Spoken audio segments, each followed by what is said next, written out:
সবাই কেমন আছো? আই হোপ তোমরা সবাই খুব ভালো আছো। আমার নতুন একটা ব্লগে তোমাদের সবাইকে জানাই অনেক অনেক ওয়েলকাম। এখন ঘড়িতে বাজে সকাল 7টা। আমি সকাল 7টা থেকে ব্লগটা শুরু করেছি বন্ধুরা। তো কি বলতো, সকালবেলা ঘুম থেকে উঠে বাসি কাজকর্ম সেরে বাইরে একটু কাজ করেছিলাম, সেজন্য না আমি পুরো ঘেমে গেছি।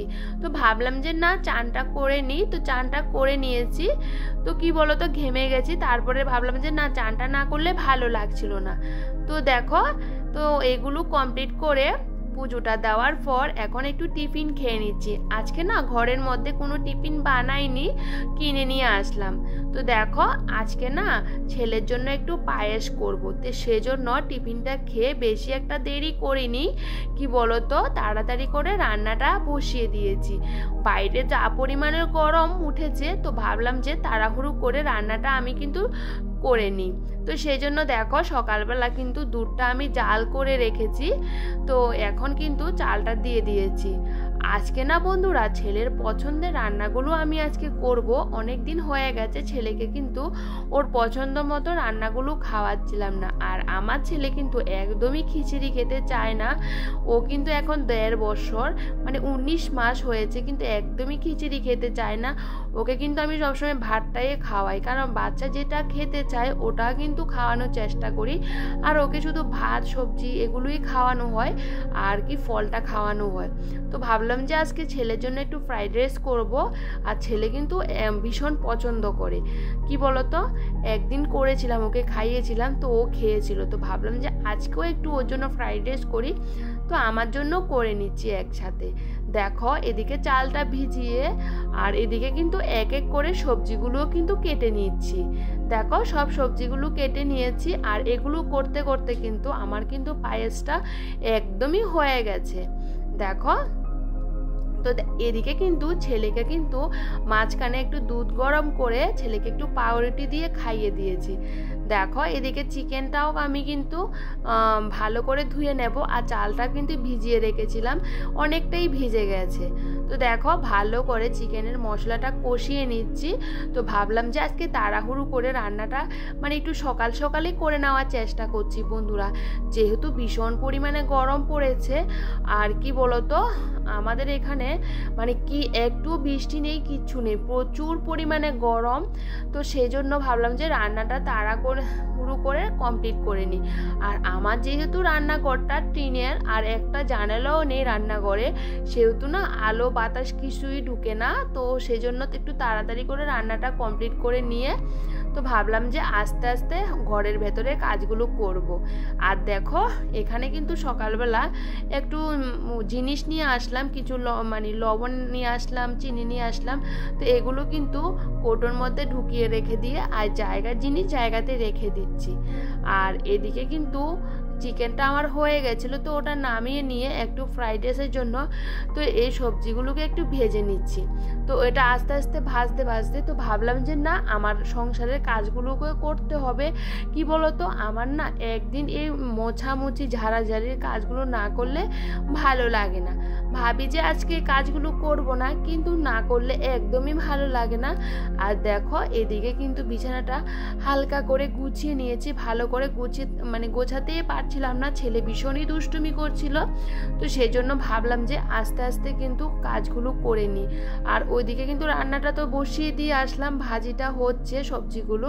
তো ভাবলাম যে বসে থাকবো, রান্নাঘরটা কিন্তু গোছানো হয়ে গেছে। তো ভাবলাম যে না আস্তে আস্তে করে আমার বেডরুমটাকেও সুন্দর করে গুছিয়ে নিই। আর দেখো এটা কিন্তু গোছানো সকালবেলা কিন্তু আমি গুছিয়েছিলাম। তো ছেলে যেহেতু ছোট, ও কিন্তু একটু ছুটাছুটি লাপালাপি করে, সেহেতু একটু এলোমেলো করে নেই। তো যাই হোক এই ঘরটাকে একটু গুছিয়ে আবার চলে আসলাম রান্নাঘরে, এটাকে একটু নাড়াচাড়া দিয়ে দিচ্ছি। আর দেখো এটা কিন্তু অনেকটাই হয়ে গেছে। তো আস্তে আস্তে কিন্তু আমি এখন ভাতটাও ঢেলে দিচ্ছি। তো চলো এদিকে কিন্তু ভাতটাকে ভালো করে মিশিয়ে নেব, লাস্টে একটু ঘি দিয়ে দেব। তো চলো আমার কিন্তু মোটামুটি রান্নাবান্না কিন্তু কমপ্লিট হয়ে গেছে, এখন কিন্তু 10টা বাজে। তো আজকে না রান্নাটা আমি তাড়াতাড়ি করেই করে নিয়েছি। কি বলো তো, চানও হয়ে গেছে, সব কিছু আমার হয়ে গেছে। তো ভাবলাম যে বসে থাকবো এই গরমের ভিতরে, রান্নাটা করে নিই, তারপরে আমি আমার মতন সময়টা কাটাবো। তো তো চলো, এদিকে কিন্তু আমার ফ্রাইড রাইসটা একদমই কমপ্লিট হয়ে গেছে। একদম হালকা করে করেছি, বেশি একটা কিন্তু তেলও দিনো আর বেশি একটা ঘি দিইনি, কারণ ছেলেকে যেহেতু খাওয়াবো তো একটু হালকা করে রান্না করার চেষ্টা করেছি আর কি ভাতটা। তো দেখো এদিকে ছেলে দাঁড়িয়ে আছে, জানালার উপরে একটু হাওয়া খাচ্ছিল আর কি, এখানে ভীষণ পরিমাণে হাওয়া লাগে। তো ওকে এদিকে দাঁড় করিয়ে দিয়েছি, আর আমার ছেলে ভীষণই ভয় পায়, তো সেহেতু আমি কিন্তু সাথে সাথে আছি। তো ভাবলাম যে না, ঘরটাকে একটু ভালো করে গুছিয়ে নিই। তো বন্ধুরা, আমি কিন্তু একা হাতে আমি যেভাবে সময়ের মধ্যে সংসারের কাজগুলো প্লাস রান্নাবান্নাগুলোকে যেভাবে করি সেভাবে তোমাদেরকে দেখানোর চেষ্টা করি। দেখো আমার কিন্তু সব কিছু হয়ে গেছে, এখন শুধু ঘরটারগুলোকে ভালো করে গুছিয়ে তারপরে কিন্তু বাসনপত্রগুলোকে মেজে নেব। আর কি বলতো, আমার না বাসনপত্রগুলোকেও বাইরের মানে মাজতে হয়, যেহেতু আমার ঘরের কোনো বেসিনের কোনো কিছু ব্যবস্থা নেই। আর বাইরে তো বুঝতে পারো এত পরিমাণে গরম, এই গরমে রোদে বসে বসে এই কাজগুলোকে করতে হয়। তো চলো, এদিকে কিন্তু আমার বাসনপত্র সব কিছু মেজে সব কিছু সুন্দর করে রেখে দিয়েছি। আর এখন কিন্তু গ্যাসটাকে ভালো করে মেজে নিচ্ছি। কি বলতো, প্রত্যেক দিন কিন্তু বাসন মাজার সাবান দিয়ে যদি গ্যাসটাকে যদি মানে ক্লিন করে নেওয়া হয় না, তাহলে কিন্তু অনেকটাই দেখতে ভালো লাগে। না হলে না একটা তেল ছিটে থাকে না, তো বাসন মাজার সাবানগুলো দিয়ে কিন্তু গ্যাস পরিষ্কার করলে কিন্তু অনেকটাই মানে পরিষ্কার হয় আর কি। তো আমি প্রত্যেক দিন কিন্তু এভাবে কিন্তু রান্নাবান্না করার পর গ্যাসটাকে ভালো করে পরিষ্কার করে নিই। তো দেখো উপরের জায়গাটাও কিন্তু একটু আলতো হাতে মুছে দিই, যেহেতু তেল ছিটে পড়ে ওই জায়গাটার মধ্যে আমি আলতো হাতে মুছে দিই। তো দেখো এখন গ্যাসের নিচটি ভালো করে সব কিছু মুছে দিচ্ছি, মুছে দিয়ে গ্যাসটাকে ঢেকে রেখে দিচ্ছি। তো চলো, এদিকে রান্নাঘরটাকেও ভালো করে ঝাড় দিয়ে দেবো। আমি কিন্তু ঘরটাগুলোকেও ভালো করে ঝাড় দিয়ে দিয়েছি, বলো তো, ঘরগুলোকে গুছিয়ে ঘরটাও ঝাড় দিয়ে দিয়েছি।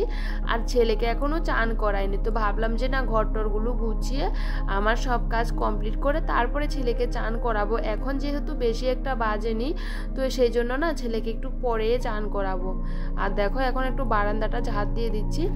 সকালবেলা কিন্তু আমার ঘর মোছা টোছা সব কিছু হয়ে গেছে। তো রান্না বান্না করার পর দুপুরবেলা যদি ঘরগুলোকে আবার যদি ঝাড়টা না দিই না, পরিষ্কার না করি, আবার ভালো লাগে না। তো দেখো আমার কিন্তু বারান্দাটাও ঝাড় দেওয়া হয়ে গেছে। এর মধ্যে কিন্তু আমি ছেলেকে বারান্দাটা ঝাড় দিয়ে ওকে কিন্তু চান করিয়ে এখন খাইয়েও দিয়েছি। আর ছেলে কিন্তু এখন ঘুমিয়ে গেছে। তো দেখো এদিকে আমি নিজে একটু ফ্রেশ হয়ে নিচ্ছি, বলতে মাথাটা একটু আঁচড়ে নিচ্ছি। সকালবেলা তো মাথাটা ভেজা ছিল, আঁচড়াতে পারিনি, তো সারাক্ষণ কিন্তু এভাবেই বেঁধে রেখেছিলাম। তো ভাবলাম যে না, অনেকটাই শুকিয়ে গেছে, তো চুলটাকে হালকা করে একটু বেঁধে নিই। তো বন্ধুরা, এখন প্রায় 12টার মতো বাজতে চলেছে। তো বন্ধুরা, আমার কিন্তু সকাল 7টা থেকে একা হাতে আমি কিন্তু যেভাবে সময়ের মধ্যে সংসারের সব কাজ প্লাস রান্নাবান্না করি একদম কম সময়ের মধ্যে, তো সেটাই তোমাদের সাথে শেয়ার করলাম। তো চলো, নেক্সট ব্লগে দেখা হচ্ছে। ততক্ষণ তোমরা সবাই খুব ভালো থাকবে আর সুস্থ থাকবে আর সাবধানে থাকবে। সবাইকে টাটা, বাই বাই।